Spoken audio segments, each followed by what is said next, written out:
Antes de retomar con lo que veníamos hablando, les voy a hablar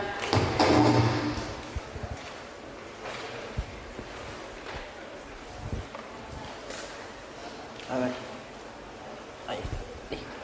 Bueno, entonces les decía que antes de continuar con lo que habíamos estado discutiendo la vez pasada, quería contarles un poco los solventes que se emplean para resonancia magnética nuclear, ¿sí? Empezamos por abajo. En general, para hacer un espectro de protones se usa entre 1 y 5 miligramos de muestra. Eso no es absoluto, ¿sí? Depende del tamaño de la molécula, del peso molecular. Si la molécula es muy grande, compleja, hay muchos distintos tipos de hidrógenos, con lo cual la cantidad que vamos a tener que utilizar siempre es un poco mayor que la cantidad que usamos si la muestra es de menor peso molecular o de menor complejidad, ¿sí? Pero digamos que entre 1 y 5 miligramos de muestra es una cantidad razonable, ¿sí? Si nosotros, por ejemplo, van a ver que para los espectros de carbono es conveniente cargar 50 miligramos o más por la baja abundancia relativa, el bajo gamma que tiene el carbono, 13. Así agilizamos y no tenemos que hacer tantas acumulaciones de espectros, ¿sí? Si queremos usar la misma muestra para protón que para carbono, vamos a tener a veces un problema en el protón, en el espectro de protones. Vamos a tener el problema de que las señales se van a ensanchar. Al ensancharse las señales se pierde resolución y eso no es conveniente si uno siempre quiere maximizar la resolución. O sea que en general es mejor preparar una muestra para protones y una muestra para carbono, si eso es posible.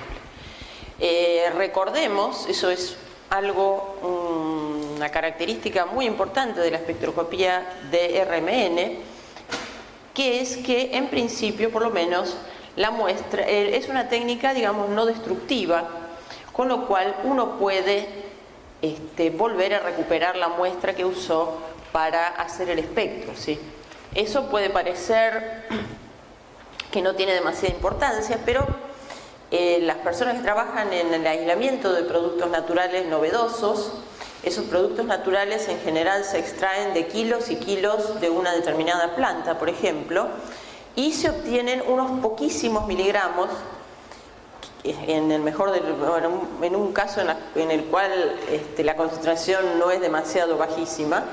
Igualmente se obtienen pocos miligramos de la sustancia después de las purificaciones, ¿sí?, a las cuales se somete el extracto inicial, y digamos que con esos pocos miligramos o a veces 1 miligramo hay que hacer toda la caracterización de ese compuesto natural que incluye no solo la espectroscopía de resonancia magnética nuclear, protón, carbono y algún espectro bidimensional probablemente, sino también hay que hacer seguramente un espectro de masa o un análisis elemental, ¿sí? O sea que el hecho de poder recuperar la muestra inalterada en la mayor parte de los casos es importantísimo. Bueno, entonces yo les decía que entre 1 y 5 miligramos de la muestra se disuelven en aproximadamente 1 mililitro de solvente, ¿sí?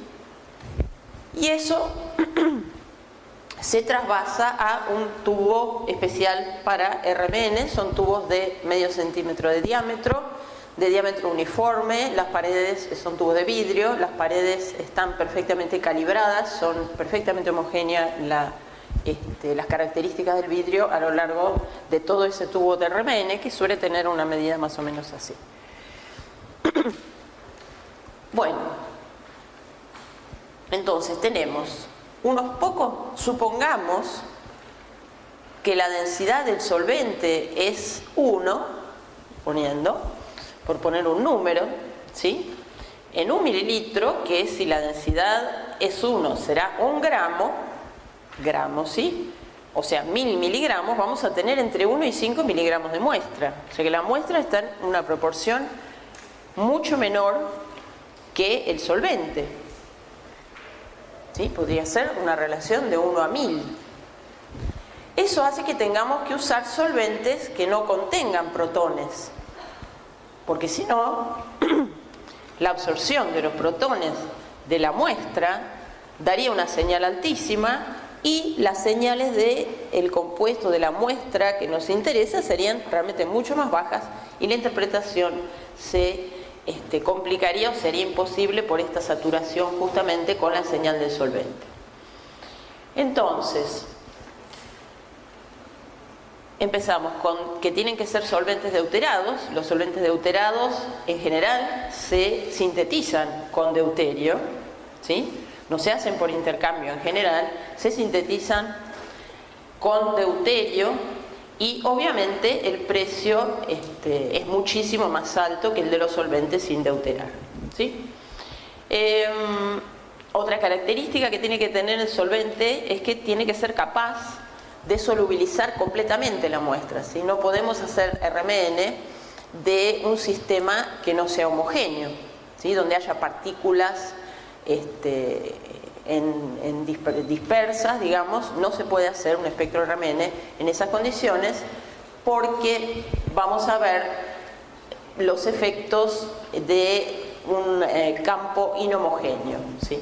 Efectos iguales a lo que se ven cuando el campo no está homogéneo.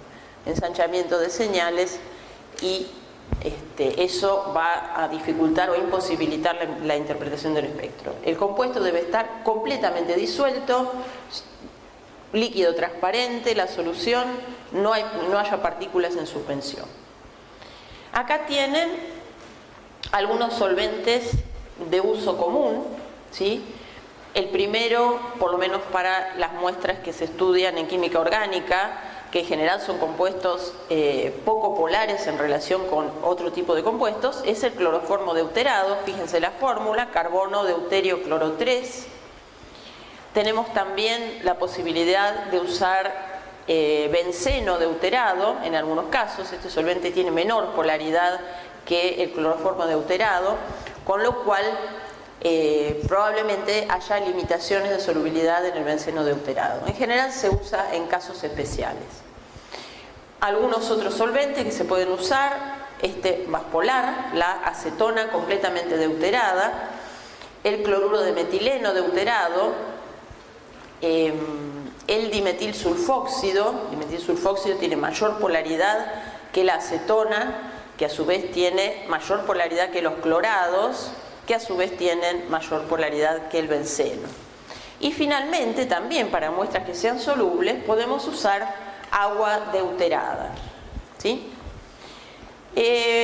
Ustedes van a ver, probablemente los que ya empezaron a ver la parte de espectroscopía y analizar espectros, van a ver que en el espectro hecho en cloroformo deuterado aparece la línea, la señal correspondiente al cloroformo, ¿sí? ¿Eso saben por qué es? Siempre aparece una línea 726, 729, un singlete, o sea, una línea que es un solo pico. ¿Saben por qué es eso? ¿Lo vieron primero? Sí. ¿Qué pasa? El solvente está deuterado en un 99,95 o 99,98 o 99,99 según sea la calidad y el precio, obviamente, del solvente, ¿sí? O sea que hay un 0,1 variable, digamos, 0,01, 0,05 de cloroformo no deuterado dentro del cloroformo deuterado. Y por eso da una señal que es comparable a la de nuestros compuestos, porque en realidad está el cloroformo, digamos, es una cloroformo con hidrógeno, es una pequeñísima concentración en medio de la mayor parte de las moléculas, ya les digo, mayor al 99,9, que son de cloroformo deuterado, ¿sí? Lo mismo les va a pasar, el benceno deuterado también, el cloruro de metileno. Todos estos solventes tienen una pequeñísima traza del solvente no deuterado. Y ese solvente no deuterado, como estamos en la ventana de hidrógeno, va a absorber y va a dar la señal característica, ¿sí? Bueno, también fíjense que el cloroformo, no el deuterado, da una línea que es un solo pico, que es una línea muy delgada. Eso se busca también cuando se elige el solvente, ¿sí? obviamente el cloruro deuterado, por ejemplo, les decía yo que está a 726, 729, el benceno 726, el cloruro de metileno está a 5.3. Entonces, de acuerdo a las características de las absorciones que nosotros tenemos, de las señales que tenemos en el espectro, podemos, si hay una superposición que nos moleste, podemos cambiar de solvente, ¿sí? Bien, esto era para mencionarles algo que no les había dicho la vez pasada. La vez pasada, si no recuerdo mal, habíamos hablado de desplazamiento químico, de apantallamiento. Esto no lo dije, perdón, lo agregué. Bueno.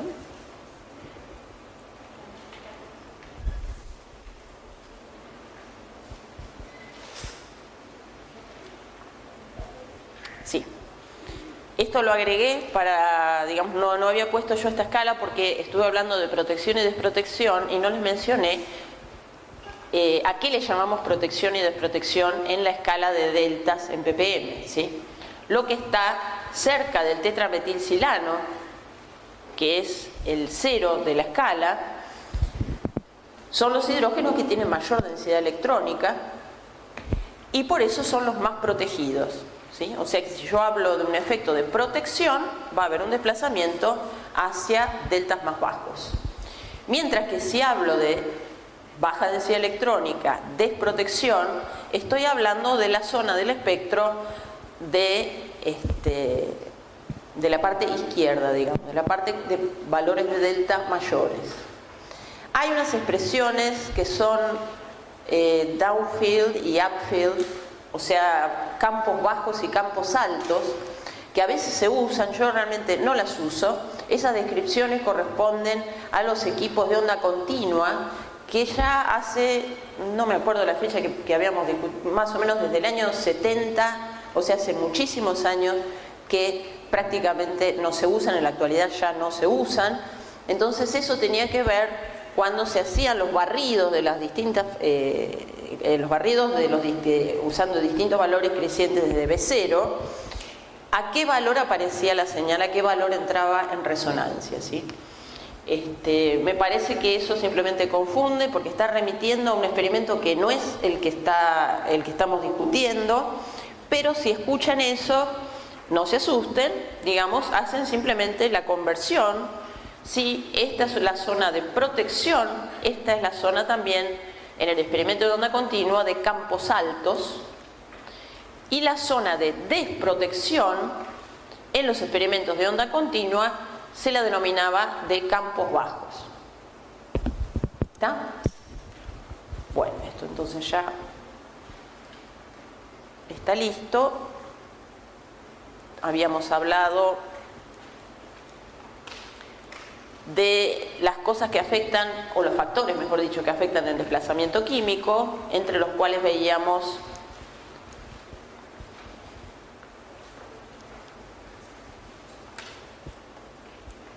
bueno,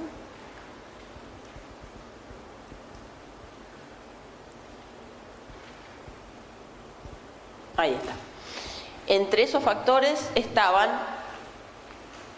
los que tienen que ver con la densidad electrónica en torno a ese núcleo y se relacionaban con los electrones que están cercanos en la estructura.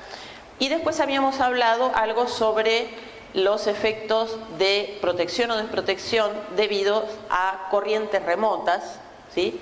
Y estos efectos involucraban grupos con electrones pi anisotrópicos.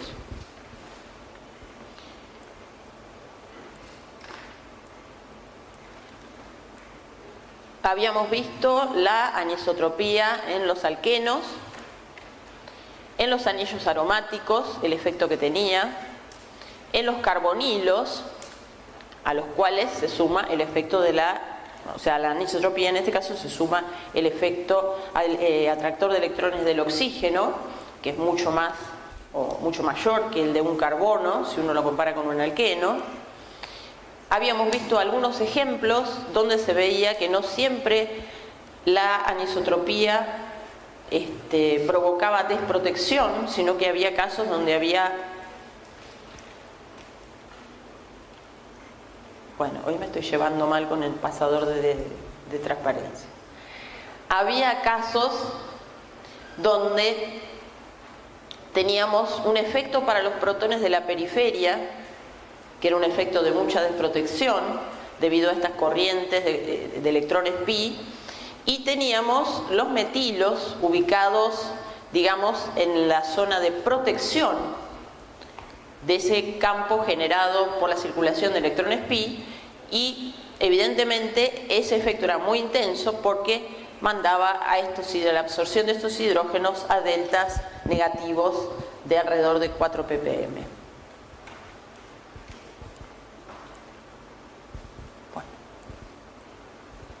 Bien, me había quedado pendiente mostrarles el efecto un poco distinto que ocurre en los alquinos terminales, ¿sí? Fíjense que por su geometría lineal, el hidrógeno de un alquino terminal está en la zona donde el campo inducido por la circulación de electrones pi se opone, se dirige en esta dirección y se opone a B0, con lo cual origina en este hidrógeno protección. Digamos, la protección es relativa, ¿sí? ¿Por qué?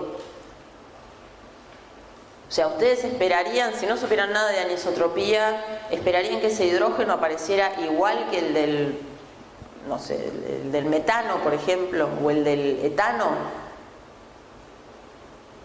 Y yo diría que no, porque en el etano, por ejemplo, los hidrógenos están unidos a un carbono sp3, ¿sí? Mientras que en el alquino, el hidrógeno terminal está unido a un carbono sp.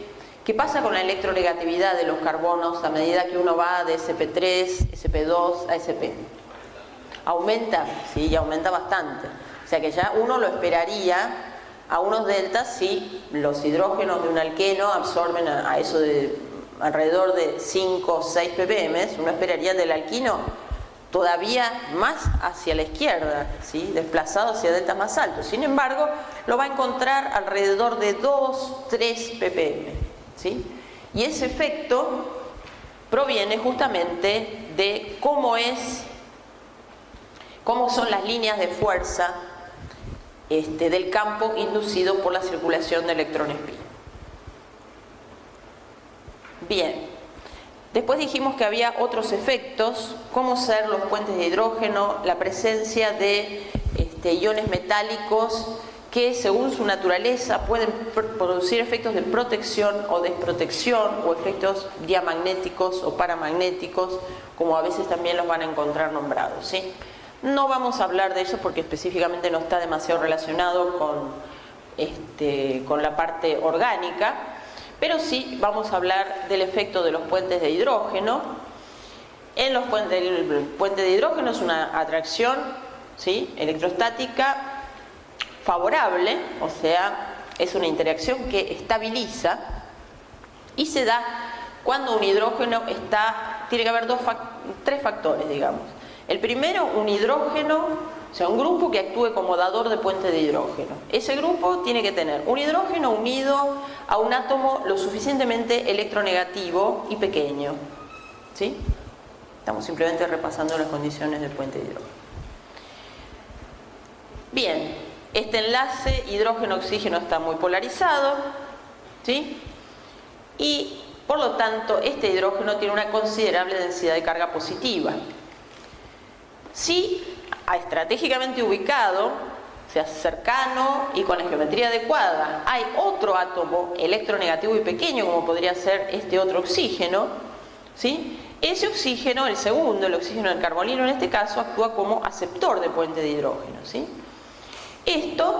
Todos estos efectos de aumentar o disminuir las densidades electrónicas se ven reflejados en la espectroscopía de RMN, no solo de protones, sino también de carbono, ¿sí? Fíjense, el delta del hidrógeno del fenol tiene un rango amplio, está entre 4 y 7 ppm, ahora vamos a ver por qué, Y fíjense, cuando ese fenol tiene en posición orto un grupo capaz de establecer una interacción puente de hidrógeno intramolecular, ¿sí? El desplazamiento químico, acá sí tengo el dato específico de este compuesto, en cloroformo deuterado es de más de 11 ppm, ¿sí? O sea que hubo un efecto de desprotección muy notable, ¿sí? O sea, ese hidrógeno tiene una bajísima densidad electrónica porque se encuentra unido a un átomo electronegativo y a su vez está interactuando con el aceptor de puente de hidrógeno, con resultado de que se desprotege muchísimo. Volviendo al fenol, ustedes ven que yo pongo 4 a 7 ppm y eso se debe a algo que no escribí en la transparencia, pero ocurre con los fenoles, con los alcoholes, con todas las moléculas que son capaces de formar puentes de hidrógeno, ya sea intra o intermoleculares, que hay una variación del desplazamiento químico con la dilución y con la naturaleza del solvente que se usa para hacer el espectro, ¿sí? Eso está relacionado, en el caso del fenol, con la posibilidad de establecer puentes de hidrógeno intermoleculares, ¿sí? Esa posibilidad se va debilitando. Puentes de hidrógeno que en realidad, según la naturaleza del solvente, pueden ser con las mismas moléculas de fenol, digamos con otra molécula de fenol, o con alguna molécula del solvente si usamos solventes polares.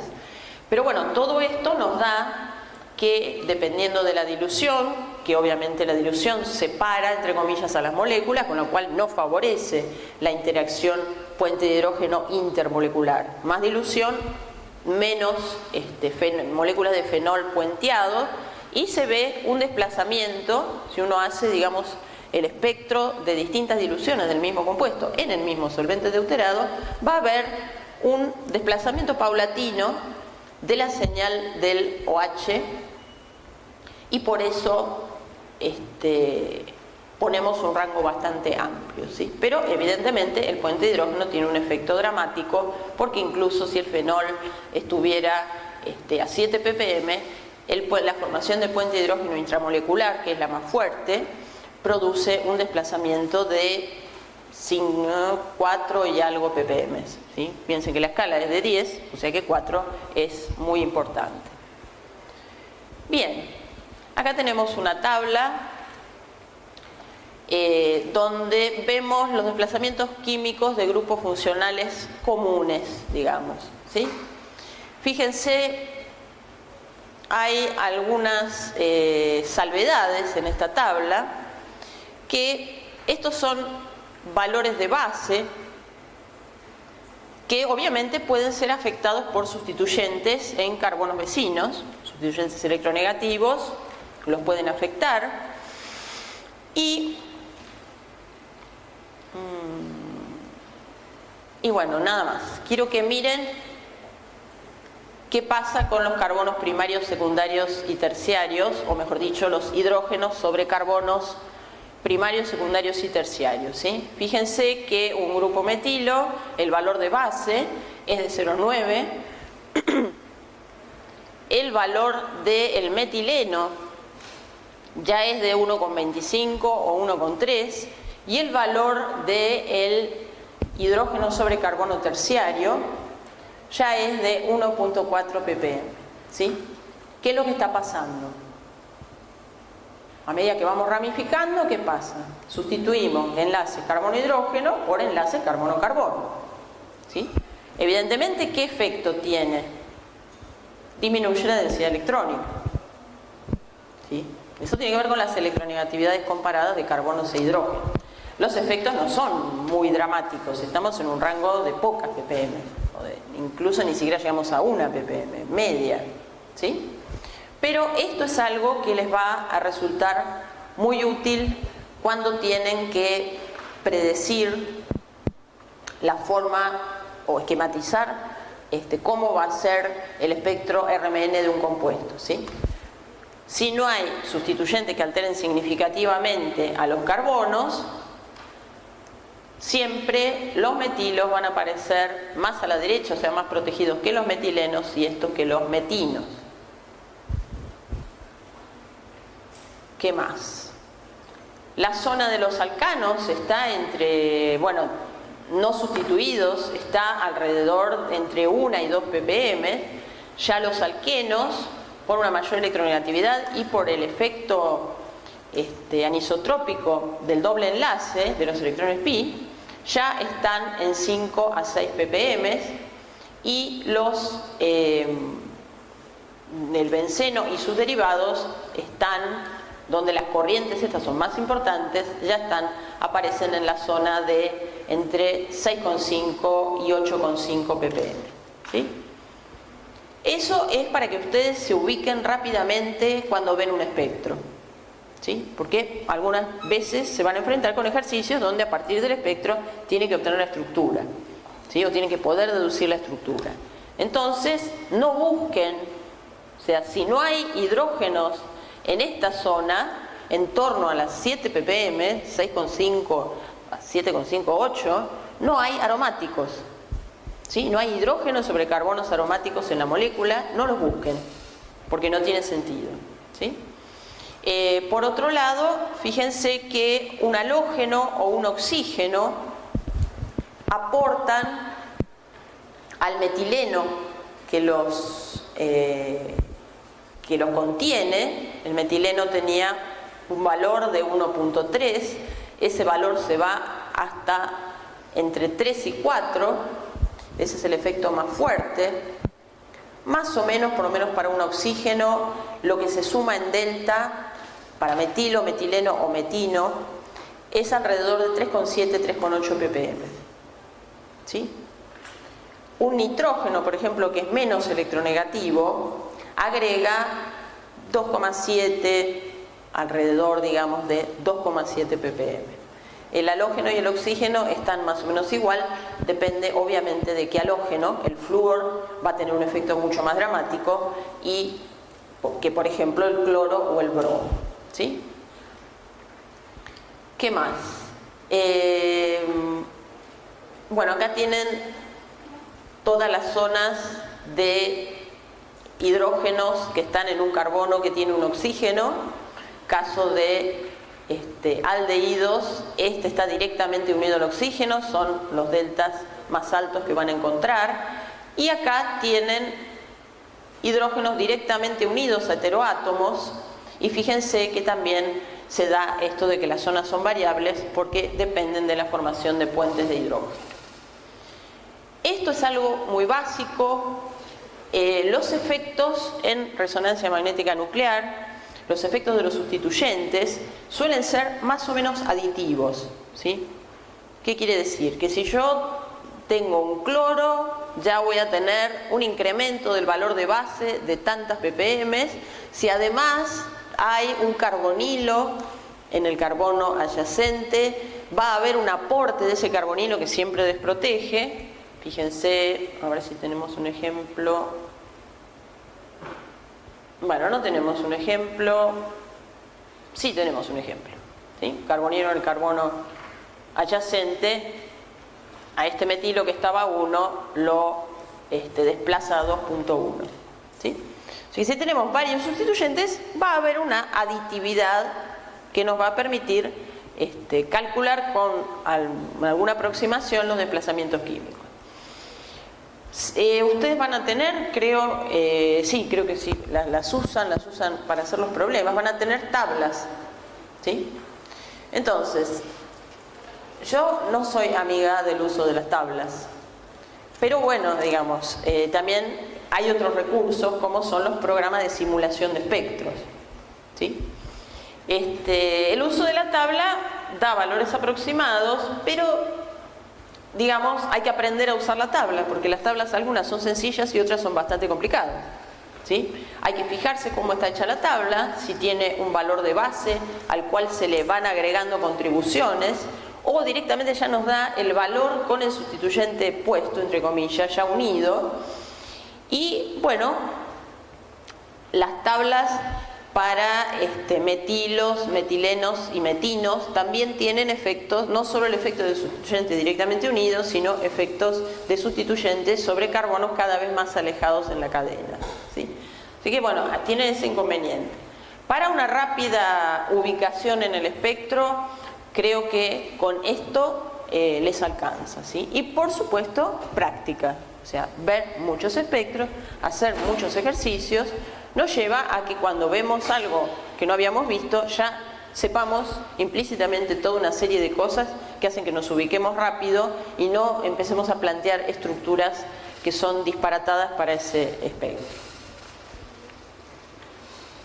Bien, vamos a hablar ahora del concepto de equivalencia química, ¿sí? La equivalencia química, a diferencia de la equivalencia magnética, de la cual vamos a hablar después, la equivalencia química se relaciona con el desplazamiento químico, ¿sí? Decir que dos núcleos son químicamente equivalentes quiere decir que tienen el mismo desplazamiento químico, ¿sí? El mismo delta. Ahora, esto puede darse por dos motivos. Pueden tener el mismo entorno químico, con lo cual es lógico que estén al mismo delta. Y también, como tenemos solamente una escala que va de 0 a 10 ppm, puede haber una superposición de dos señales que no tengan el mismo entorno químico, pero que la sumatoria de todos los efectos para cada una de ellas haga que coincidan en delta, ¿sí? Estas equivalencias, que se llaman fortuitas porque son de casualidad, pueden cambiarse si uno tiene una duda, si una señal, digamos, tiene demasiada intensidad y le está faltando otra, puede recurrir a un cambio de solvente, ¿sí? En general, uno cambia un solvente no anisotrópico, como por ejemplo el cloroformo, por un solvente anisotrópico como el benceno, ¿sí? Ahí se observan dramáticos efectos de corrimientos. Entonces, bueno, digamos, descartando una equivalencia fortuita, vamos a ver un poco qué es lo que pasa con la simetría, ¿sí? O sea, dos núcleos pueden ser químicamente equivalentes porque, por ejemplo, si consideramos este compuesto, que es el 1,1,1-tricloroetano, y consideramos los hidrógenos que están en el grupo metilo, ¿qué pasa? Hay libre rotación. Esto en realidad tendría que ser una flecha, pero no es una flecha. Este enlace es un enlace simple, tiene libre rotación a temperatura ambiente y la frecuencia de rotación supera a la frecuencia del experimento de Remene, o sea, es más rápido que el fenómeno de Remene. Con lo cual, el equipo no distingue entre estos tres hidrógenos. Probablemente tendría que haber puesto acá algún otro elemento, pero bueno, creo que para empezar a entenderlo es una molécula simple, ¿sí? Entonces, ¿qué es lo que uno observa? Observa una única señal, ¿sí? Esa señal es el entorno químico promedio y básicamente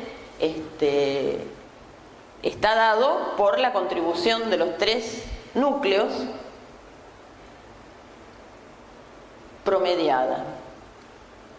Sí, pongan acá otra cosa, lo que quieran, un bromo, por ejemplo. ¿Sí? Porque si no, los entornos químicos son iguales.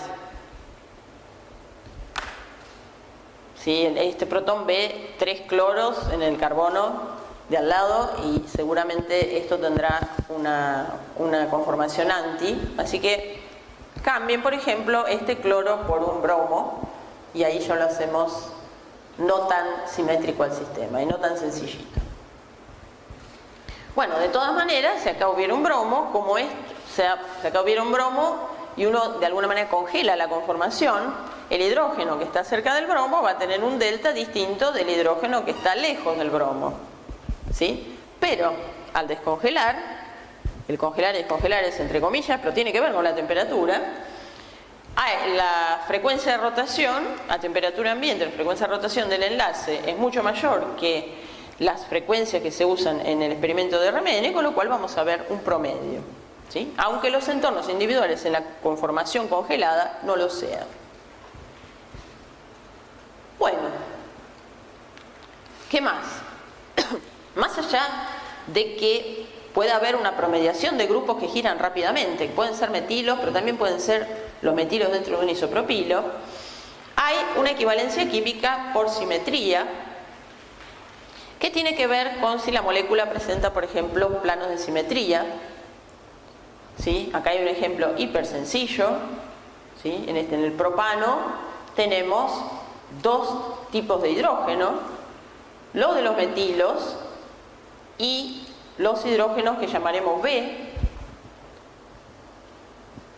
que son distintos a los de los metilos, pero lo que quiero que vean es que si yo intercambio los metilos, obtengo una estructura exactamente igual a la anterior, no las puedo diferenciar, y eso hace que resuenen a una misma frecuencia los dos metilos, originen una sola señal y se los denomine químicamente equivalentes. Bien. Hablando de equivalencia y no equivalencia química, o equivalencia y no equivalencia de entornos químicos, vamos a un dato importante del espectro de RMN, más allá de los desplazamientos químicos de las señales en particular que nos hablan del entorno químico, tenemos el número de señales que hay en el espectro. ¿Sí? El número de señales que vemos en el espectro, no importa su forma, su desplazamiento químico, eso no interesa, nos indica los distintos tipos de hidrógenos que están presentes en esa estructura. ¿Sí? Para diferenciarlos, o sea, distintos tipos de hidrógenos, supongo que tienen distintos entornos químicos. Para diferenciarlos, se los indica como hidrógenos A, B, C, D, etc. ¿Sí? Acá les hice un ejemplo, ¿sí? Tenemos, empezando por lo primero que analizamos, dentro de este grupo metilo, como hay libre rotación del enlace, todos los hidrógenos van a tener el mismo delta, ¿sí? Los vamos a llamar hidrógenos A. Van a ser distintos de hidrógenos de metilenos, de este otro tipo de metileno, de los hidrógenos aromáticos. La pregunta es si van a ser iguales a los del otro metilo que está en el mismo carbono. ¿Qué les parece? Si yo intercambio esos grupos, no me voy a dar cuenta, ¿sí? Saco un metilo, pongo el otro, entre comillas. Sí, eso es simplemente a los fines de entenderlo. No voy a ver diferencias, ¿sí? O sea que esos dos grupos de núcleos van a presentar equivalencia química, van a aparecer al mismo delta y no van a ocasionar partición. Todavía no hablamos de partición, pero ya vamos a hablar. Después, ¿qué tenemos? Acá no hay hidrógenos, ¿sí? Acá tenemos un metileno que tiene distinto entorno químico que los metilos que habíamos hablado al principio, y incluso que este otro metileno, porque este metileno se une a un anillo, este también, pero este se une a un resto carbono, cloro 2, etcétera, mientras que este otro metileno se une a un metilo. ¿Sí? Con lo cual, esperamos distinto entorno químico, distinto delta. Comparemos ahora los metilos A, que ya dijimos que eran equivalentes, con el metilo D. Son todos metilos, pero el entorno químico es distinto. ¿Sí? Este metilo está unido a un metileno, en cambio estos metilos están unidos a un carbono cloro y el etcétera que sigue para abajo. ¿Está? Bien, entonces tenemos ya toda la parte alifática analizada. Vamos a ver qué pasa en la parte aromática. En la parte aromática ninguno de los hidrógenos presenta equivalencia. ¿Sí? ¿Por qué? Por ejemplo, el hidrógeno E y el F, comparemos. ¿Qué tiene E en su entorno químico cercano? Los dos están unidos a anillo bencénico, eso no se discute. ¿Qué tiene E? En el carbono adyacente hay un grupo etilo, mientras que para F eso no es cierto. F está rodeado de hidrógenos, ¿sí? Y bueno, sí, eso sin entrar a analizar este grupo unido en posición para a F. E en posición para tiene un hidrógeno, ¿sí? O sea que claramente, si van analizando todos de a pares, digamos, van a ver que tienen todos distinto entorno químico y son todos no equivalentes químicamente. A cada uno le corresponde una letra y el espectro presentará 8 señales. El espectro de RMN de protones va a tener 8 señales. Bien. ¿Qué pasaría si acá, en vez de tener todo este resto, tuviéramos un etilo también, como tenemos en esta otra posición? Ahí aparecen los elementos de simetría, ¿sí? La molécula tendría un plano de simetría que pasaría, digamos, en el enlace que está entre los dos carbonos que tienen el etilo y terminaría exactamente del otro lado, dividiendo al anillo en dos pares que son imágenes especulares una de la otra, ¿sí? ¿Qué pasaría entonces? ¿Cuántas señales observaríamos?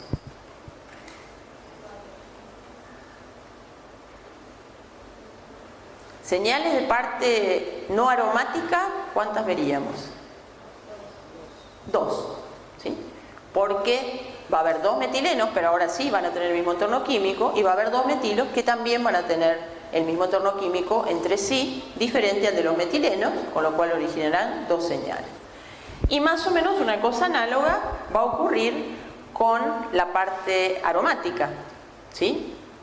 Tenemos, imaginémonos, un etilo acá, podemos trazar el plano, que si no me tiembla tanto el pulso, pasa por acá, con lo cual los dos hidrógenos adyacentes a los etilos van a tener un cierto entorno químico, van a ser equivalentes químicamente entre sí, y los dos hidrógenos que están alejados de los restos etilo va a pasar exactamente lo mismo, ¿sí? Van a presentar una sola señal, un solo delta, y ahí vamos a tener una gran disminución de la cantidad de las señales por simetrización de la estructura, ¿sí? Bien, ¿quedó claro? ¿Sí? Está, porque estas son cosas muy básicas, pero que si uno no las entiende, después le resulta muy complicado. No sé si no las entiende, sino que le parecen muy fáciles y quiere pasar a otra cosa, y no las mira en profundidad o no analiza el suficiente número de casos, después puede llegar a ocasionar problemas cuando uno resuelve ejercicios de mayor complejidad, ¿sí? Hay que tener claro el tema de la simetría, del número de señales, de la equivalencia química. Eso tiene que estar absolutamente claro. Bien. Otro dato interesante que podemos sacar del espectro de RMN es que ese espectro se puede integrar, un programa que está implementado en el procesador de datos, y si nosotros medimos las alturas en centímetros, por ejemplo, de las áreas que corresponden a cada uno de los picos, vamos a poder saber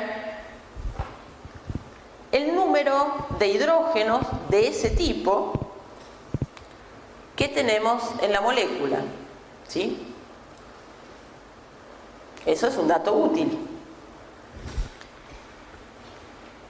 Por ejemplo, en este caso, la figura tomó, digamos, evidentemente esto estaba medido en centímetros, pero para relativizar, ¿sí? Porque no podemos tener medio hidrógeno.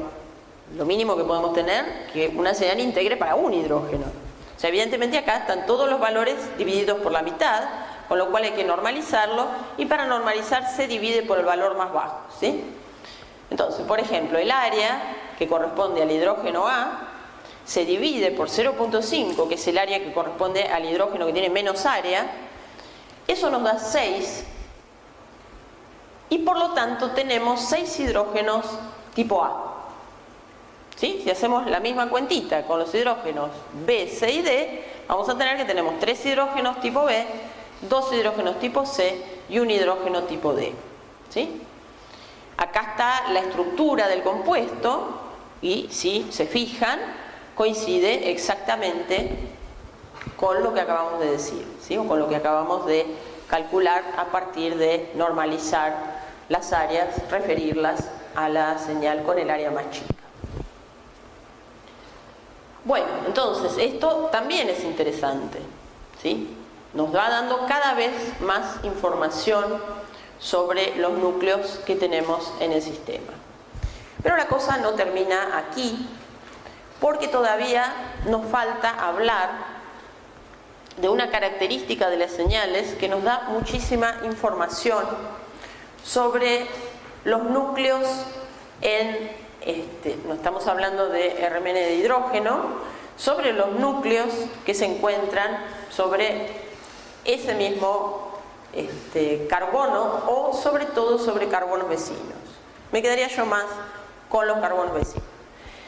Y esa característica es que no todas las señales tienen la misma estructura fina, ¿sí? Si uno se acerca, o lo que es lo mismo, usa un equipo de buena resolución versus un equipo viejo de mala resolución, donde se iban a ver todos como picos únicos, ve que hay una estructura fina que es distinta en los distintos hidrógenos, y en este factor, en este parámetro que es la multiplicidad, va contenida muchísima información. Nos informa sobre los núcleos magnéticamente activos en las vecindades, ¿sí?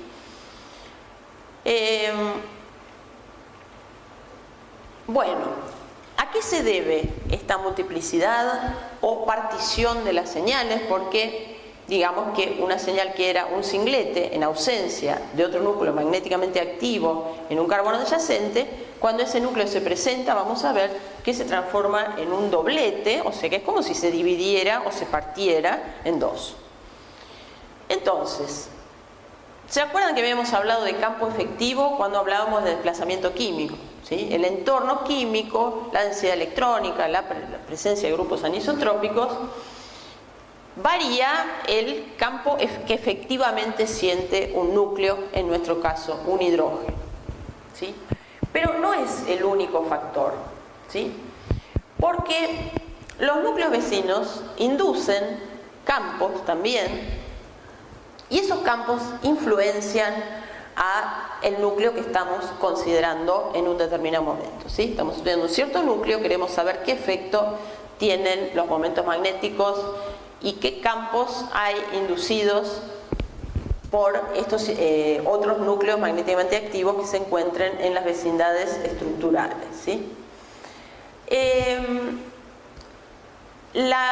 Digamos, el mecanismo por el cual se transmite el efecto es muy complejo, ¿sí? Tiene que ver con interacciones donde la principal es la que se llama contacto de Fermi, y tiene que ver con la interacción de los momentos magnéticos, esto explicado muy a grosso modo, o una aproximación, de los núcleos y los electrones, ¿sí? ¿Se acuerdan que yo les dije al principio que el electrón tenía spin medio y que tenía un gamma muchísimo más alto que los hidrógenos? Muchísimo más alto quiere decir más de 600 veces más, ¿sí? Entonces se produce una perturbación en la distribución electrónica, en la cual no vamos a entrar porque realmente son conceptos que requieren de mucha profundización, tampoco nos van a ayudar para analizar un espectro, pero quiero que les quede claro es que esta perturbación se transmite a través de los enlaces, ¿sí? Y resulta en el acoplamiento, que puede ser más o menos intenso, de dos núcleos, ¿sí? Los núcleos en cuestión, en nuestro caso y en el análisis que vamos a hacer de los espectros de hidrógeno, van a ser otros núcleos de hidrógeno químicamente distintos, ¿sí?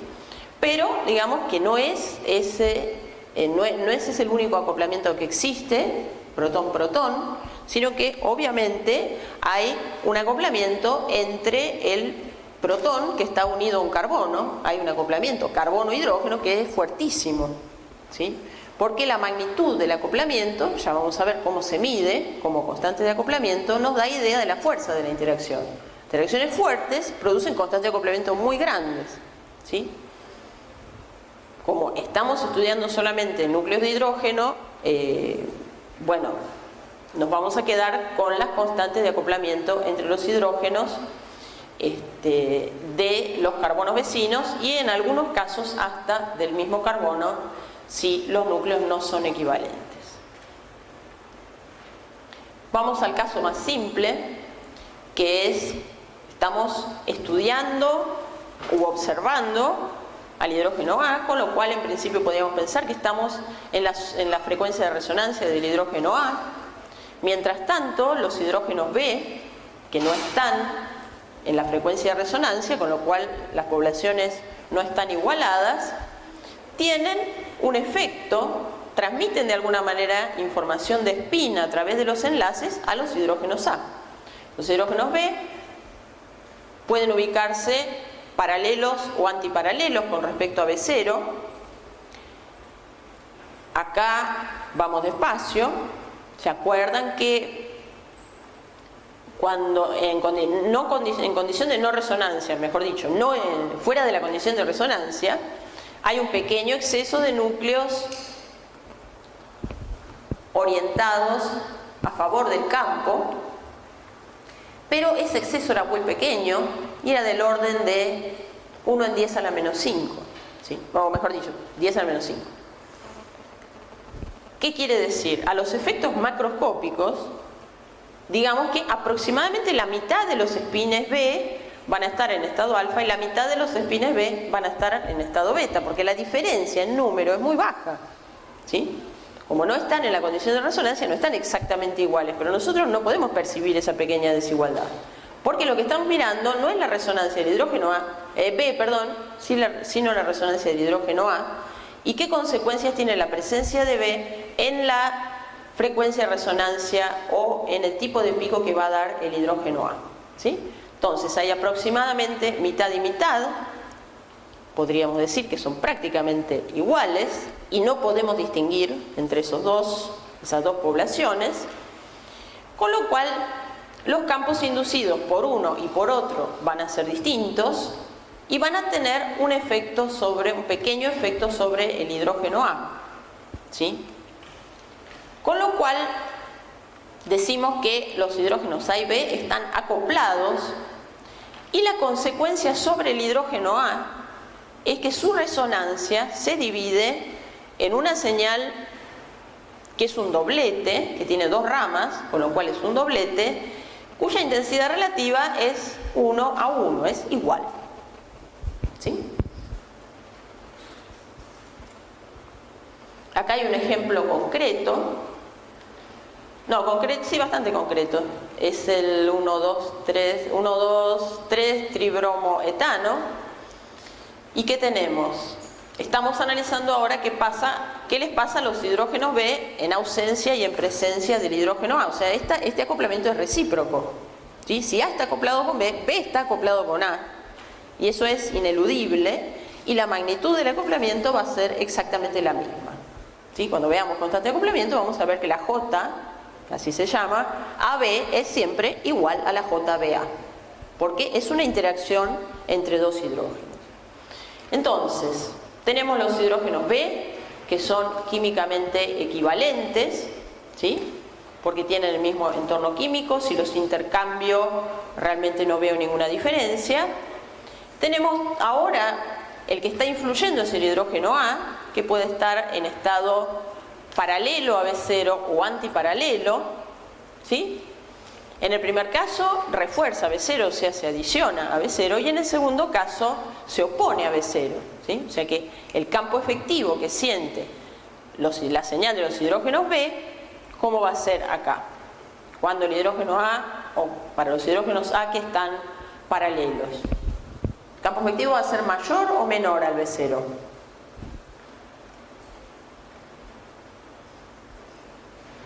¿Se suman o no? Miren las orientaciones. B0, hidrógenos A paralelos, o sea, en estado alfa, se suman, ¿sí? Entonces, esta parte va a ser la parte más desprotegida del doblete, ¿sí? La señal de los hidrógenos B que siente la presencia de los núcleos de hidrógeno A que están en estado alfa, ¿sí? Que generan un campo inducido que se suma a B0. Por eso se corre la mitad de la señal para un lado, simétricamente, y la mitad, la señal se divide en dos partes, una que está a un delta un poco mayor que el original, si no estuvieran los otros hidrógenos, si no lo influenciaran, y otra rama que está a un delta un poco menor, ¿sí? El delta, específicamente de la señal de los hidrógenos B, está en el medio, exactamente en el medio de la señal, ¿sí? Y ese sería el delta al cual aparecerían los hidrógenos B si el hidrógeno A no estuviera. ¿Estamos? Si el hidrógeno A no estuviera, su influencia, no tenemos por qué ni siquiera ponernos a pensar en ella, tendríamos un singlete.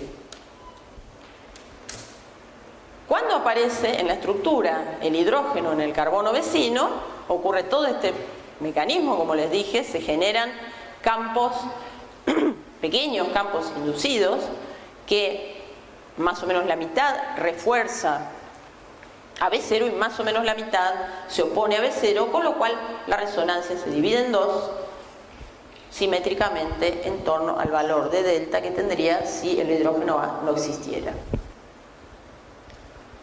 A ver si tengo algo más que decir. No, que las intensidades son iguales, ya lo habíamos comentado. Bueno, vamos a aumentar un poco la complejidad de esto, no demasiado, simplemente considerando, por ejemplo, un núcleo con un cierto entorno químico y desplazamiento químico A, que en la estructura está vecino a un carbono que es un metileno y contiene dos hidrógenos de tipo B, o sea, esos dos hidrógenos B son químicamente equivalentes, ¿sí? Veamos todas las posibles combinaciones. Acá está el campo B0 y estos son los dos hidrógenos B, sus espines, ¿sí? Pueden estar los dos paralelos a B0, con lo cual van a reforzar a B0. Pueden estar los dos antiparalelos, con lo cual se van a restar de B0, ¿sí? Se van a oponer. Y puede haber otros estados posibles donde haya uno paralelo y el otro antiparalelo, o viceversa. Estos estados tienen la misma energía, ¿sí? Tienen la misma energía, pero son, digamos, si comparamos el número de núcleos, ¿sí? Acá hay el doble que acá o acá. Básicamente porque estos dos se suman porque son energéticamente equivalentes. Digamos, el efecto que producirían estos se cancela con este. Lo mismo pasa con el efecto que producirían estos de correr la señal hacia la izquierda o hacia la derecha, son contrarrestados por el otro. Bien, como consecuencia de esto, la señal que vamos a observar es un triplete, o sea, tiene tres ramas, cuyas intensidades relativas son 1, 2, 1. ¿Sí? La rama central tiene el doble de intensidad, porque representa al doble con respecto a las laterales de hidrógenos B con esas orientaciones. Y bueno, esto genera un patrón característico, ¿sí? Acá tenemos nuevamente este tipo de esquema. Fíjense que el desplazamiento químico del hidrógeno A coincide en el caso de triplete con el centro de la señal, que es la posición del pico con mayor intensidad. Acá tenemos la influencia, digamos, los hidrógenos B que están paralelos con respecto al campo, o sea que lo refuerzan, corren la señal hacia la zona de desprotección. Los que se oponen, los hidrógenos B en estado beta que se oponen al campo, corren la señal o parte de la señal hacia la zona de protección, y estos que están con estos estados de spin no le hacen absolutamente nada. Por eso tiene la forma que tiene el triplete, por eso tiene las intensidades relativas que tiene el triplete, ¿sí? Que son distintas de las del doblete. Bien, acá tenemos el espectro concreto y no tenía yo los datos para hacer los cálculos, pero digamos que la separación entre las ramas, que nos da idea de la magnitud de la interacción, es igual si los dos hidrógenos tipo A y tipo B están acoplados, ¿sí? La misma magnitud. Vamos ahora a un hidrógeno A que tiene como vecinos a 3 hidrógenos que son químicamente equivalentes entre ellos, pero no al hidrógeno A. ¿Estamos? 3 hidrógenos B. Nuevamente repetimos, podemos tener los 3 espines de los hidrógenos B alineados con el campo, los 3 en contra y distintos tipos de estados mixtos, ¿sí? Que son equivalentes los 3 de acá entre ellos y equivalentes los 3 de acá entre ellos. O sea que van a ejercer la misma influencia sobre el delta del hidrógeno A, que yo se lo marqué, es exactamente el centro de la señal, ¿sí? Bueno,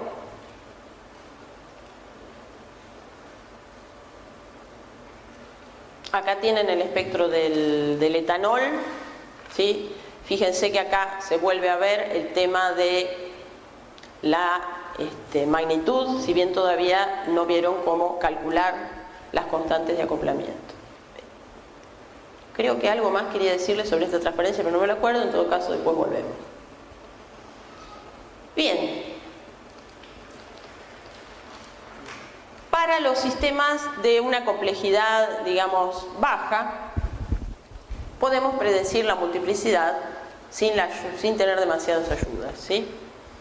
Y básicamente eso se construye utilizando lo que se llama el triángulo de Pascal, donde, por ejemplo, este valor surge de la suma del de la izquierda más el de la derecha. Lo mismo pasa a lo largo de todo el triángulo, ¿sí? Este 4 surge de la suma de 3 y el 1 que están en la parte superior. Y este triángulo de Pascal nos va a dar idea de las intensidades relativas de señales. En el caso de doblete lo hemos visto, triplete lo vimos, cuarteto también, pero cuando las señales se van haciendo cada vez más complejas, es difícil, o se hace un poco más difícil, interpretarlas a primera vista.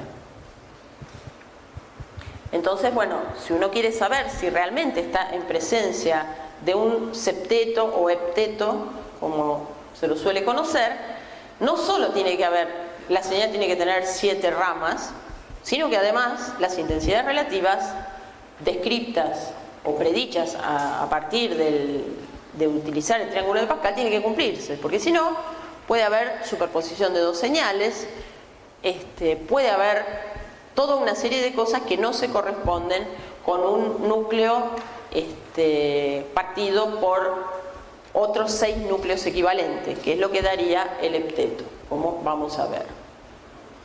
Así que no solo importa el número de ramas que tenga una señal, sino que también importan las intensidades relativas para identificar un verdadero cuarteto, un verdadero triplete, un verdadero quinteto, por ejemplo.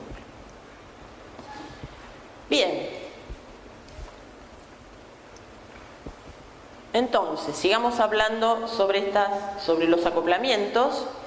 Hay que tener en claro que los hidrógenos equivalentes no se acoplan entre sí, ¿sí? Los hidrógenos que se encuentran en carbonos vecinos normalmente, no digo el 100% de las veces, pero sí el 99% se acoplan, o sea que eso no van a poder no verlo,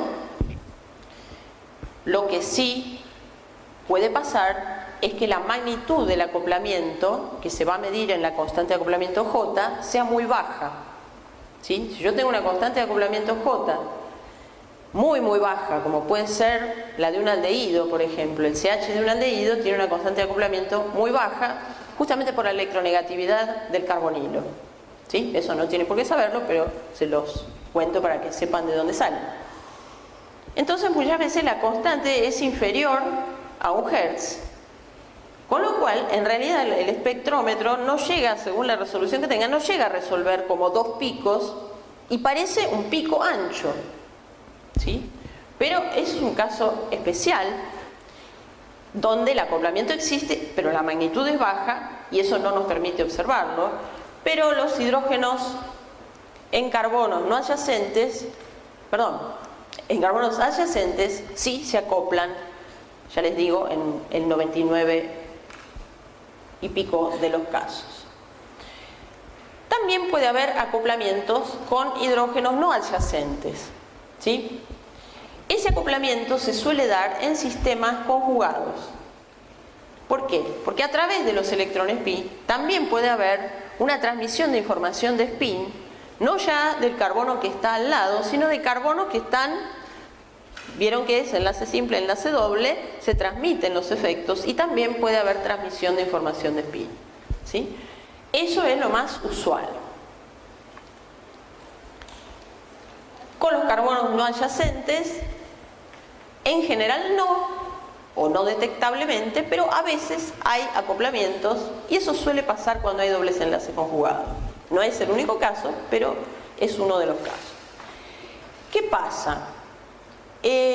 Con el advenimiento de equipos de RMN de cada vez mayor campo, ¿sí? La resolución es mayor, con lo cual, si bien tenemos una serie de ventajas, empezamos también a ver constantes de acoplamiento de un valor muy bajo. ¿Sí? O sea que cuanto más campo tenga el equipo, más vamos a... O sea, por un lado las señales se van a simplificar y van a ser más fáciles de analizar, pero por otro lado nos van a aparecer nuevas constantes que antes no veíamos, porque era una constante por ahí a 4 enlaces que era de, no sé, 0,3 Hz, 0,3 Hz en un equipo de 300 MHz no se ve. ¿Sí? Entonces se nos van a complejizar los espectros, pero se nos va a facilitar el análisis.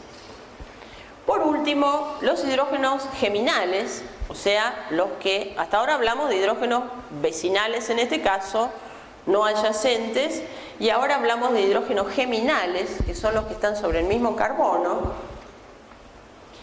solamente se acoplan cuando no son equivalentes. Vamos a ver en qué casos los hidrógenos que están sobre el mismo carbono no son equivalentes, o sea, tienen distinto delta, y como habíamos dicho que los que no se acoplan entre sí son los equivalentes, si los hidrógenos geminales sobre un mismo carbono resultan ser no equivalentes, se van a acoplar entre sí. Cada uno va a tener su delta y se va a repetir el patrón ese que veíamos, que en ausencia del otro hidrógeno pasa una cosa y en presencia del hidrógeno geminal químicamente no equivalente, el primer hidrógeno va a producir un doblete. El efecto es mutuo, así que cada uno de ellos se va a presentar como un doblete. ¿Sí? Bueno. Acá tenemos cómo se calcula la constante de acoplamiento J. ¿Sí? La constante de acoplamiento es la separación expresada en Hertz, o sea, en ciclos por segundo, entre las ramas que componen una señal. Nosotros las habíamos ampliado, pero volví al espectro madre, digamos, hace algunas transparencias. A ver, no, me parece que volver para atrás me va a traer problemas. Volvemos acá. Vemos unos valores acá arriba, más allá de la escala en ppm como siempre, vemos unos valores que corresponden a cada una de las ramas, a la frecuencia a la cual resuena cada una de las ramas de esta señal, que es un triplete. ¿Sí? Pueden comparar con el mismo espectro que usamos anteriormente que tenía zoom de las distintas zonas para que se vea que realmente es un triplete. Bueno, tomando como ejemplo esta señal, ¿qué hacemos? Necesitamos la frecuencia de cada uno de los picos que componen la señal, expresada en hertz, y después simplemente hacemos la diferencia entre la primera y la segunda rama, 7.09 Hz, y entre la segunda y la tercera rama, que es 7.8 Hz. ¿Sí? Los valores de constante de acoplamiento se expresan con un decimal, con lo cual la constante de acoplamiento involucrada en esta señal es de 7.1 Hz y se calcula así. ¿Qué tiene de interesante? Más allá de que la J nos da un montón de información sobre todo, la constante de acoplamiento nos da un montón de información sobre todo estereoquímica, más allá de estructural. Si yo, esto está hecho en un equipo de 300 MHz, si yo hago lo mismo en un espectro de 500 MHz, supongamos, ¿qué va a pasar?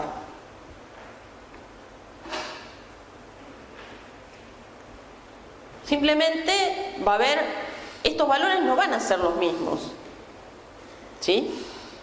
Porque si yo duplico, me van a aparecer al doble en cuanto a frecuencia. Si yo duplico la frecuencia del campo del equipo, me van a aparecer al doble. ¿Se acuerdan que eso era proporcional? La frecuencia era proporcional al campo. Yo duplico el campo, la frecuencia se multiplica por 2. Pero las diferencias entre el primero, el segundo y el tercero se van a mantener constantes, ¿sí? Con lo cual la constante de acoplamiento es independiente, no hay que relativizarla a nada, se hace con los hertz crudos sin pasarlos a ppm, aunque también se puede calcular desde la ppm, pero es independiente del equipo utilizado. En general, y para los casos clásicos y típicos, la constante de acoplamiento suele también ser independiente del solvente que usemos. Eso tomado con más pinzas. Y lo otro es absoluto. Esto no es el 100% de los casos. Suele ser independiente con una mínima variabilidad, pero muy baja, mucho menor que la de los deltas. Y los deltas son dependientes del solvente que usemos para hacer el espectro, muy dependientes muchas veces. Los J son prácticamente independientes. Bien, eso no se los había dicho, pero este espectro, ahora que ya sabemos todo sobre la multiplicidad, corresponde al 1-nitropropano, ¿sí? Y la multiplicidad que se ve es la lógica, ¿sí? En cuanto a los desplazamientos químicos, se imaginan que un grupo nitro es atractor de electrones fuerte, con lo cual el metileno que contiene el grupo nitro está a un desplazamiento, a un delta muy alto. El adyacente siente un poco, digamos, ese efecto, pero como es básicamente un efecto inductivo, acá no hay conjugación, con lo cual el nitro actúa por efecto inductivo. El efecto inductivo se va diluyendo a lo largo de la cadena. Finalmente el metilo tiene un valor de un poquito más que 1, ¿sí? Tenemos 3 tipos de hidrógeno, ¿sí? El de metilo, que son los hidrógenos A, los de metileno, que son hidrógenos B y C. En el caso de B no tiene unido un grupo nitro, C sí lo tiene, los entornos químicos son claramente distintos, tenemos que tener 3 señales y la partición es la que se puede anticipar a partir de todo lo que venimos hablando, ¿sí?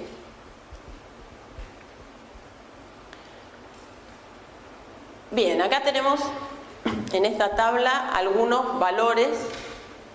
A ver, hay algo que me está faltando.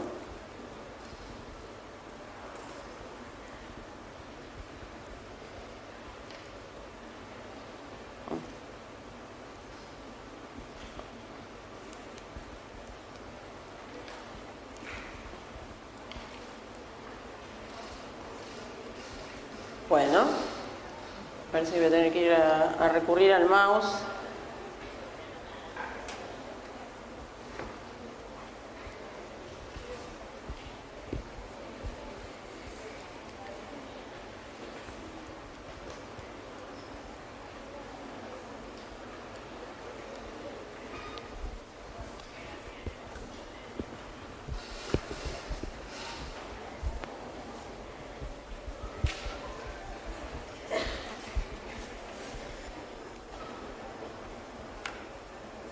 bueno, no sé bien qué es lo que pasa, no se están pasando automáticamente. ¿Dónde andábamos? Bueno, les decía que tienen algunos valores de constantes de acoplamiento.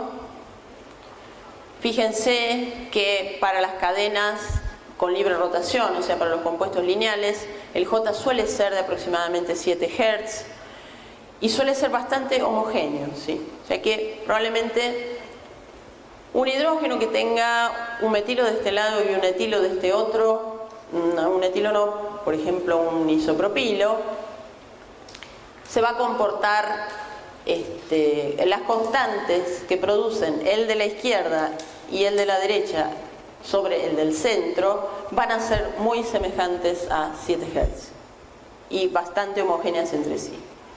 Fíjense que en el caso de alquenos tenemos distintos valores según los hidrógenos en cuestión se encuentren cis, trans o sobre el mismo carbono. Esto lo vamos a pensar un poco después, ¿sí?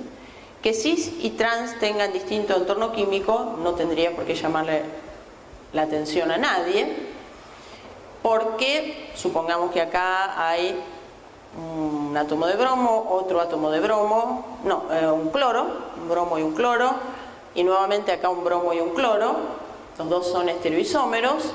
Este hidrógeno va a experimentar un cierto entorno químico, está en el mismo carbono que un bromo. Este otro va a experimentar otro entorno químico, está en un carbono que está unido a cloro, ¿sí? Y la situación va a ser distinta cuando los hidrógenos se encuentren cercanos o cuando se encuentren en disposición trans. Fíjense que la intensidad o la magnitud de la interacción también varía, ¿sí? Esta interacción es de más magnitud, el J es más grande. Bueno, ¿qué podría ser que estos dos hidrógenos, si estos dos hidrógenos se acoplan entre sí? ¿Qué pasa con su equivalencia química? ¿Los hidrógenos equivalentes se acoplan entre sí? No. O sea que algo hace que este hidrógeno, al que llamaremos A, tenga un distinto entorno químico y por lo tanto distinto desplazamiento químico que este otro hidrógeno, al cual llamamos hidrógeno B. Supongamos de nuevo que tenemos nuestro bromo y nuestro cloro, hacemos unos isómeros estructurales, ponemos el bromo en este enlace libre y el cloro en este enlace libre, ¿sí? O podemos pensar también, esto viene después. Pensemos en el bromo y el cloro acá, este hidrógeno está cis con respecto a un bromo, este hidrógeno B está cis con respecto a un cloro y trans con respecto al bromo, con lo cual es lógico que no tengan el mismo entorno químico, no tengan el mismo delta y al no tener equivalencia química se acoplen, ¿sí? Fíjense que la magnitud del acoplamiento geminal en el caso de los alquenos es baja. Acá tenemos otros ejemplos que les van a resultar útiles a la hora de interpretar espectros de moléculas que contengan porciones aromáticas, ¿sí? Tenemos lo que es la J entre los hidrógenos vecinales, en disposición orto, que es de entre 8 y 9 Hz incluso, es una interacción fuerte, seguida por la interacción entre los hidrógenos que están en meta, bastante menor intensidad. Hay transmisión de información de spin, aunque no están adyacentes, por el sistema pi, ¿sí? Entonces se acoplan, aunque con una constante de acoplamiento menor, ¿sí? No está, no sé por qué, el valor de las constantes para, y probablemente eso se deba a que el acoplamiento entre dos hidrógenos en disposición para entre sí es más débil todavía. Y a veces directamente no se ve porque es de 1 Hz o menos de 1 Hz, ¿sí? Tenemos que tener un equipo que resuelva bien y un sistema donde los hidrógenos tengan entornos químicos muy diferentes. O sea, por ejemplo, con uno que está, por ejemplo, un paranitrotolueno, los dos grupos tienen efectos bien distintos para llegar a poder ver esas interacciones. ¿sí? Para no, pero... Bueno, por último les decía que esto va más bien asociado a los alquenos y vemos más o menos el valor de las constantes de los hidrógenos del alqueno con grupos alquílicos que pueden estar directamente unidos, que es de alrededor de 6 Hz, ¿sí? Bien, antes de empezar con la topicidad, que es básicamente de lo último de lo que les voy a hablar, bueno, quisiera que, digamos, tener una regla simple, que es la transparencia que me falta. No sé bien qué fue lo que pasó con ella, probablemente fue eliminada erróneamente, pero lo podemos decir, ¿sí? ¿Cómo vamos a calcular la multiplicidad de una señal? Teníamos un hidrógeno A con, en el carbono adyacente, un hidrógeno B. Eso hacía que fuera un duplete, ¿sí? O sea que tuviera multiplicidad 2. Cuando en vez de un hidrógeno B teníamos 2 hidrógenos B, la señal aparecía como un triplete, ¿sí? O sea que la multiplicidad es 3, ¿sí? Eso se conoce como la regla del n+1. La multiplicidad va a ser el número de hidrógenos sobre carbonos adyacentes más 1. Entonces, si tenemos 2 hidrógenos adyacentes, vamos a tener un triplete, una señal con 3 ramas. Si tenemos 3 hidrógenos adyacentes, vamos a tener un cuarteto, o sea, 3 más 1, 4. La señal va a tener 4 ramas, ¿sí? Esto es en los casos más sencillos y elementales, porque puede haber complicaciones en todo esto, ¿sí? Porque podemos tener de un lado un cierto tipo de hidrógenos, 1, 2, 3, punto, más no nos da. Del otro lado tener, con respecto a un cierto núcleo, el otro carbono, el carbono del otro lado, tener otro sustituyente, ser químicamente no equivalente con los primeros que consideramos. Entonces ahí se va, digamos, complejizando el espectro. En el caso de cadenas alifáticas, yo les decía que las constantes entre dos hidrógenos vecinales están alrededor de 7 Hz, con una variación bastante escasa. Si no hacemos un análisis muy fino y no lo miramos desde el punto de vista teórico, sino desde el punto de vista del aspecto del espectro, si nosotros tuviéramos, por ejemplo, metileno, metileno, metileno, ¿qué es lo que vamos a ver? Si los dos metilenos no son, si son equivalentes, bueno, partición, n+1, son 4 núcleos, habrá un quinteto, ¿sí? Muchas veces cuando no son químicamente, o sea, si hacemos un análisis, digamos, más teórico de la situación en la cual no son equivalentes, porque tienen distinto entorno químico, vamos a ver que vamos a tener que empezar a multiplicar por cada uno de los grupos de hidrógenos no equivalentes, con lo cual el número de picos va a subir mucho, ¿sí? Eso es lo que se espera en teoría. Pero, si bien esos dos metilenos que flanquean al metileno central son distintos, que son no equivalentes químicamente, la constante de acoplamiento con la cual sus hidrógenos se van a acoplar con los del medio es muy parecida, ¿sí? Con lo cual ahí vamos a tener una reducción del número de señales que se pueden esperar teóricamente, que son muchas, en la mayor parte de los casos de compuestos de cadenas abiertas, ¿sí? Cadenas que giran libremente.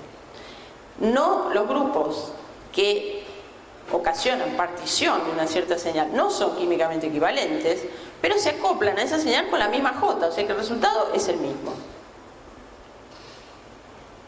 Esa es la transparencia que me faltó, vaya a saber a dónde quedó. Entonces vamos a ir un poco a hablar sobre la topicidad y finalmente un resumen de todo esto que venimos hablando. La topicidad se ocupa de estudiar las relaciones entre átomos y grupos de átomos en una molécula y tiene influencia sobre el aspecto de los espectros de RMN, por lo cual la traigo a colación, ¿sí? Los hidrógenos también pueden ser otros núcleos y también pueden ser no solo átomos, sino grupos de átomos, como por ejemplo se podría decir lo mismo de los metilos en una molécula, ¿sí? Se clasifican según su topicidad como homotópicos, enantiotópicos, diastereotópicos y heterotópicos. ¿Cómo uno conoce la relación o la topicidad de los hidrógenos? Eso, según la complejidad del sistema, se pueden usar criterios de simetría. Lo que pasa es que para eso hay que tener mucho conocimiento sobre grupos de simetría.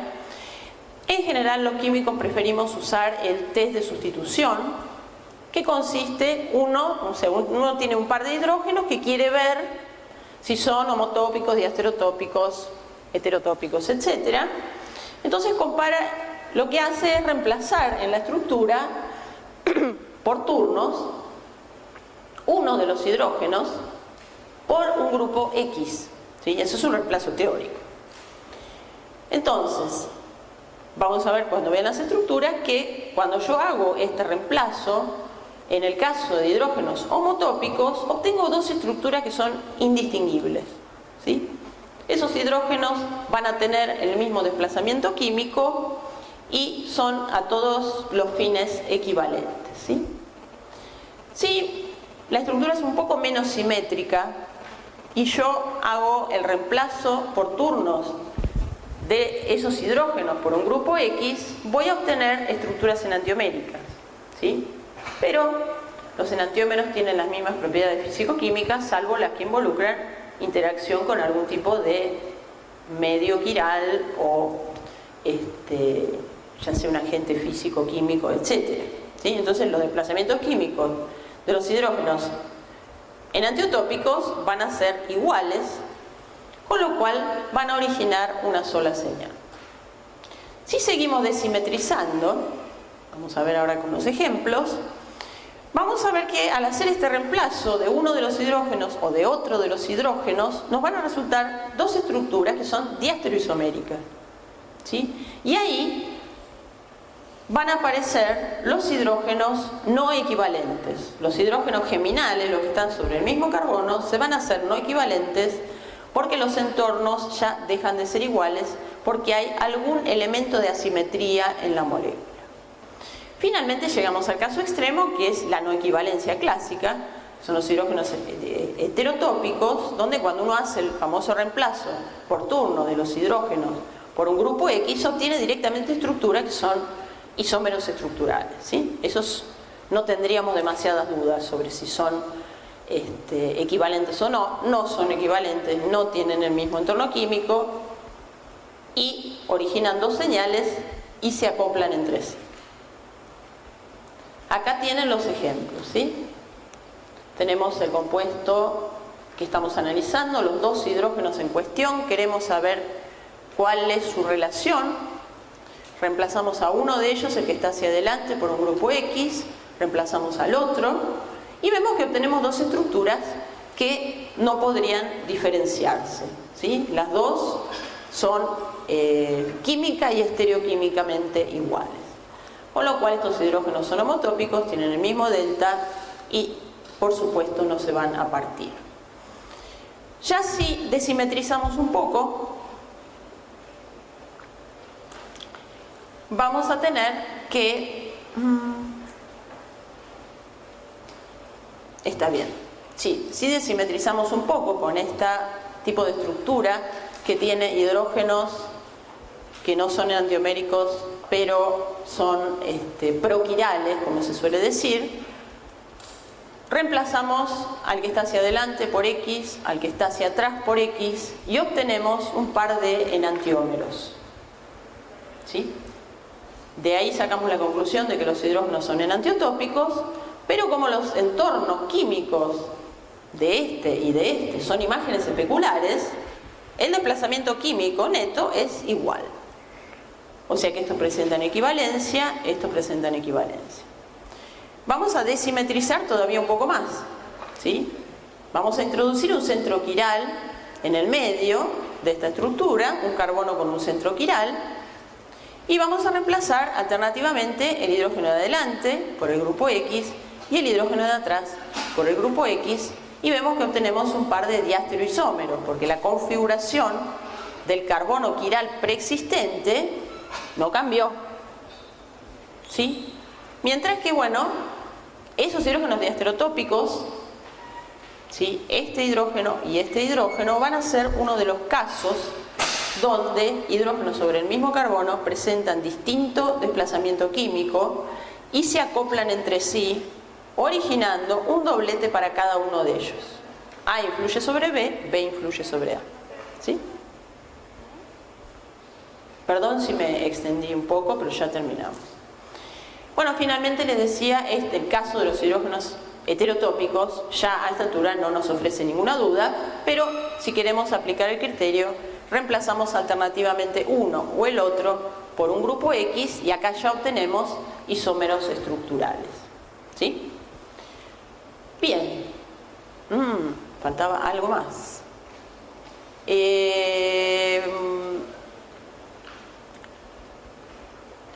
Bueno, evidentemente nadie vino a tomar el aula, así que podemos seguir 5 minutos más. Lamentablemente estas flechas que yo hice entre el hidrógeno A y el hidrógeno B no se ven como tales, pero bueno, vamos a hacerlo sobre esta parte del sistema que por lo menos no está toda pintada de negro, ¿sí?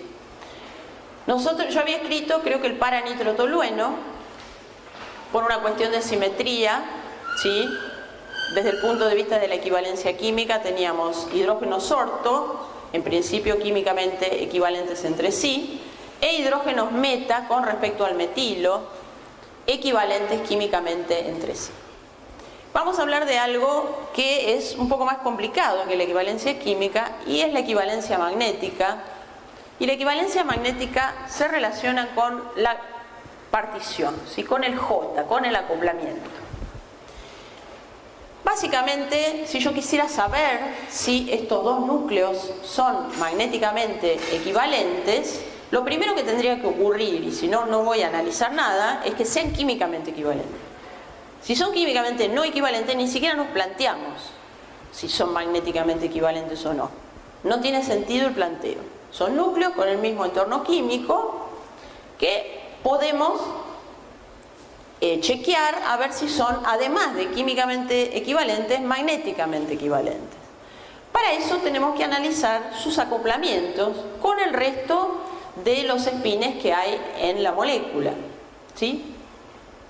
Rápidamente tenemos, por ejemplo, comparamos cada uno de los núcleos con un tercer núcleo, que podría ser el que está llamado hidrógeno A', y vemos si los acoplamientos son iguales, ¿sí? La constante A'B' es una constante orto, tendrá un valor de 9 Hz, pongámosle, mientras que la constante de este mismo núcleo A' con el otro, teníamos que ver si B y B' eran magnéticamente equivalentes o no. Tomamos un tercer núcleo y comparamos los acoplamientos. Acá tenemos una J A'B' de 8 Hz, 9 Hz, y tenemos una J A'B que es distinta porque es una J par, ¿sí? Es una J mucho más baja, de 1 Hz o menos, ¿sí? Con lo cual, los hidrógenos, estos dos hidrógenos son químicamente equivalentes, pero no son magnéticamente equivalentes, y la notación para eso es llamarlos con la misma letra, ¿sí?, porque son químicamente equivalentes, pero agregarle a uno de ellos la comita, y ese va a ser B'. Entonces, cuando uno, sin que vea la molécula, le dice que hay dos hidrógenos, B y B', sabe que esos hidrógenos tienen el mismo delta, pero que no son magnéticamente equivalentes porque no se acoplan igual con alguno de los otros núcleos que esté presente en el sistema, ¿sí? Bueno, siempre esto complejiza los espectros porque empiezan a aparecer acoplamientos adicionales, y eso hace que sea un poco más difícil analizar la multiplicidad. Era más de una cosa la que me faltaba. Bueno, esto es rápido, igual que el otro. Y es otra cosa que podemos hacer que a veces nos ayuda mucho en la elucidación estructural y tiene que ver con que los hidrógenos unidos a heteroátomos, por ejemplo oxígeno, por ejemplo nitrógeno, son lo que se llama hidrógenos lábiles y se encuentran en un intercambio que generalmente es más rápido que la escala de tiempo del experimento de RMN, ¿sí? O sea que está permanentemente intercambiando con las moléculas vecinas y como es muy rápido ese intercambio, más rápido que la frecuencia de los hidrógenos en ese equipo, lo que pasa es que, supongamos, se disocia un hidrógeno en el estado beta y después vuelve a incorporarse un hidrógeno, pero como la disociación, reasociación es tan veloz, se puede incorporar un hidrógeno que no esté beta como el que se fue, sino que esté alfa, ¿sí? El resultado de eso es que se hace un promedio, ¿sí?, en cuanto a los deltas, y lo que vemos en el espectro es que no producen partición en los hidrógenos en carbonos adyacentes, ellos mismos tampoco sienten la partición, o sea que en general aparecen como singletes anchos, ¿sí? Eso es justamente porque la disociación, reasociación es mucho más rápida que la frecuencia del experimento de RMN. Y lo interesante es que si nosotros logramos hacer un intercambio con agua deuterada, lo que vamos a hacer, como nosotros estamos mirando en la ventana de hidrógeno, el núcleo de deuterio no se ve, la señal va a desaparecer del espectro, ¿sí? ¿Cómo se hace eso? Tenemos nuestro tubo de RMN con la muestra 1 miligramo disuelta en 1 mililitro de cloroformo deuterado. A eso le agregamos una gota de agua deuterada, cerramos el tubo que tiene un cierre hermético, agitamos, porque el intercambio hay que estimularlo, cloroformo y agua son dos fases, si no, no se van a encontrar nunca, agitamos, dejamos que eso repose, el agua queda arriba porque tiene menos densidad, y cuando está absolutamente límpida la solución, volvemos a medir el espectro. Y vamos a ver que esos hidrógenos, pero Dios, unidos a heteroátomos, OHs, NHs, etcétera, no van a aparecer en el espectro. Eso sirve cuando hay superposiciones, eso sirve cuando hay dudas, ¿sí? Y realmente es un experimento sencillísimo, simplemente hay que hacer el espectro en ausencia y en presencia de agua deuterada. También dijimos que generalmente no parten ni son partidos, pero a veces están en intercambio lento, no todos los hidrógenos están en un intercambio igual, sino que hay distintas velocidades de intercambio. Cuando la velocidad de intercambio va bajando, podemos ver señales ensanchadas, pero que ya tienen la forma, por ejemplo, de un triplete por acoplamiento con los hidrógenos del carbono vecino, ¿sí? También podemos ver que los hidrógenos del carbono vecino incrementan su multiplicidad, porque se están acoplando con el OH, con el NH. Cuando nosotros hacemos el intercambio con agua pesada, con agua deuterada, no solo va a desaparecer la señal, sino que va a desaparecer su influencia sobre los hidrógenos en el caso de que la haya tenido. Bien, y ahora sí llegamos a la última, que es un resumen de todo esto, y es lo que van a necesitar cuando hagan interpretación de espectros, ¿sí? ¿Qué información podemos obtener de un espectro monodimensional de hidrógeno? El número de señales nos indica cuántos tipos de hidrógenos existen. La integral de cada una de esas señales nos dice proporcionalmente cuántos hidrógenos de ese tipo encontramos en la molécula.